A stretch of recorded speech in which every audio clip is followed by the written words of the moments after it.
কতটা খারাপ দিন আসলে এমন দিন দেখতে হয়। যারা ঠিক মতো ব্যাট ধরতে পারে না তারা দিতেছে ক্রিকেট বয়কটের ডাক। এই সামসা ক্রিকেটার মিঠুনকে জাতীয় দলে কে সুযোগ দিয়েছিল, আগে তার ব্যবস্থা নেওয়া হোক।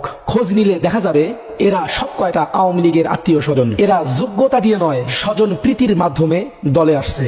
তাই সবগুলো ভারতের দালালি করে। সত্যি বলতে বর্তমান সরকার ও বর্তমান ক্রিকেট বোর্ডকে তারা গোনায় ধরছে না, কারণ তারা তো জানি 12 তারিখের পর এই সরকার থাকছে না। তাই যার যা মন চাচ্ছে তাই করছে। আজকে যে সকল ক্রিকেটাররা খেলবে না বলে সিদ্ধান্ত নিয়েছে তাদের বাদ দিয়ে স্কোয়াডের অন্যান্য প্লেয়ারদেরকে দিয়ে বিপিএল চালিয়ে দেওয়া উচিত। এই ক্রিকেটাররা এতদিন আমাদের আবেগ নিয়ে খেলেছে, ক্রিকেট খেলেনি। বছরের পর বছর তাদের পিছনে বস্তায় বস্তায় টাকা ঢালার কোনো মানে হয় না। পরিচালক নাজমুল ইসলাম পদত্যাগ করার কোনো প্রশ্নই আসে না। ওনার কথাগুলো শুধু ওনার কথা নয়, বাংলাদেশের কোটি কোটি ক্রিকেট প্রেমিকদের মনের কথা। তাই আমরা নাজমুল ইসলামের পক্ষে আছি। যে ক্রিকেটাররা দেশকে ভালোবাসতে পারে না তাদের খেলার প্রয়োজন নেই।